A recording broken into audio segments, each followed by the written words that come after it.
In this video, I will compare two different types of LiDAR systems, a homemade triangulation-based LiDAR system and an off-the-shelf Garmin Light version 3 with a homemade rotation mount.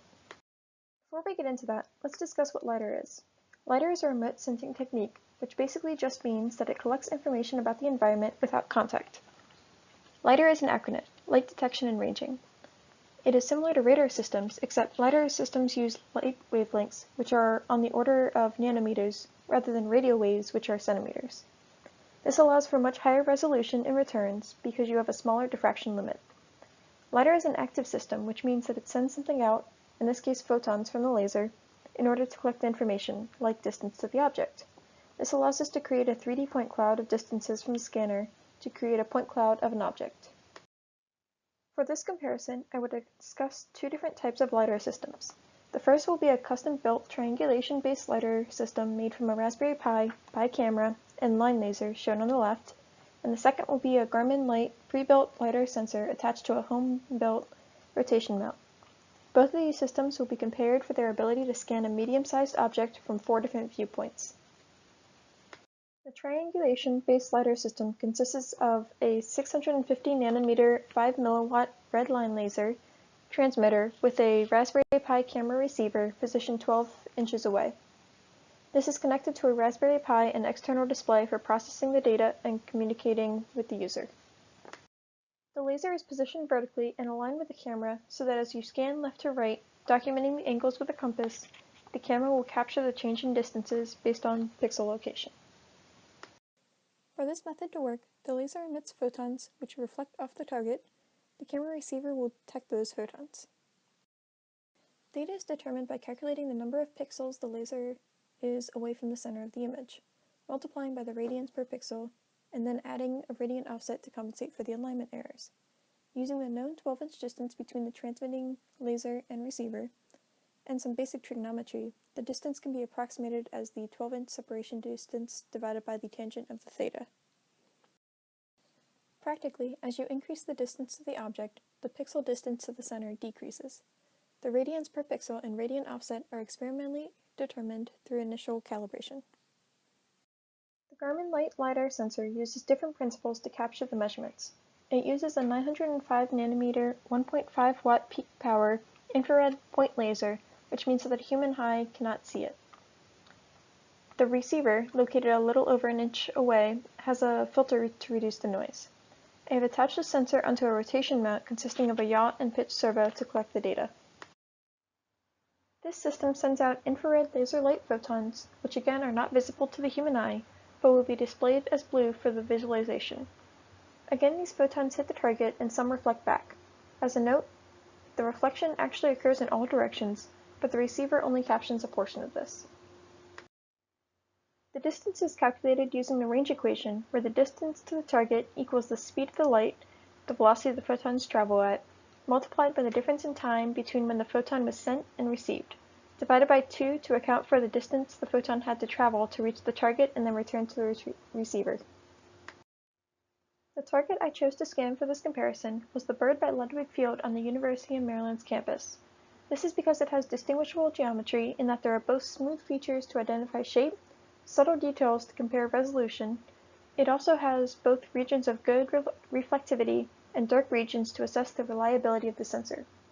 Lastly, the location has favorable lighting for both sensors and has a good medium-sized target approximately 5 feet tall. The triangulation LiDAR scanned left to right, measuring each angle with a compass. During collection, I had to stop and wait for cars and police to pass before continuing the scan due to noise considerations in the data. This scanner could also only be used at night and had trouble with the dark areas on the bird due to noise and the scattering coefficient of the target. On a good scan, with very few interruptions, it took approximately 30 minutes. The Garmin scanner had much fewer considerations. This scanner could take measurements in most lighting conditions and had very little problem with the dark regions. As you see in the video of the scanner rotates left to right and then up and down to capture the individual point distances. You might also notice that you cannot see the laser because it is outside the visible wavelength. The scan took approximately 12 minutes to complete. To process the data, the two are fairly similar, but the triangulation has a couple of extra steps. With a triangulation sensor, you have to first perform a manual filter on the images to reduce the noise and then run an HSV threshold to isolate the laser. You then identify and relate the pixel coordinates to point cloud distances based off your calibration curve. From there, you import the point cloud into a mesh manipulation software like Cloud Compare and run an iterative closest point algorithm to align your four viewpoints and do a manual correction to finish aligning the scans. For the Garmin, you can immediately convert the servo angles and distances to point cloud distances and then import the point cloud and follow the same process. As you will notice, the Garmin has much less processing work to obtain the scans. Here are the 2 point clouds of the bird. From the triangulation scanner, you will notice a lot more detail, but also some missing regions due to dark regions in the bird or noise in the background.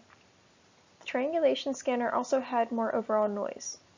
The Garmin point cloud shows a more complete scan with very little missing holes, but did not capture the details well, even for larger sections like the beak. It did capture the overall shape though. Overlaying the 2 scans with the triangulation shown in green and the Garmin shown in white, you can see that both scans showed very similar shapes, but the triangulation clearly included more detail than the Garmin. They also matched in overall shape very well. The 2 scans also had slightly different head shapes though. As you can see here, the triangulation scan, which is in green, had a lot more noise in that region prior to cleanup, which could have impacted these results. Overall, both scanners could obtain a point cloud that was recognizable to the object. The triangulation scanner was much more limited in range and object selection due to noise considerations, but captured much more detail and was less expensive. It also had a slight problem with some of the overall shape. The Garmin captured much more information about the environment in general in less time and easier in almost every step, but was more expensive and did not capture much detail, and even missed most of the beak of the bird, which was fairly significant. To decide which scanner is better is more based off of your application. If you're looking for a general overview of an environment, especially if it has any dark, shiny, or well-lit areas, you probably want the Garmin scanner. However, if you are looking for more detail or lower cost, the triangulation LiDAR scanner is probably a better choice. So overall, both of the scanners were able to scan this medium-sized object pretty well. They each have their own special applications that they would be best for, but both were pretty good scanners in their own respect.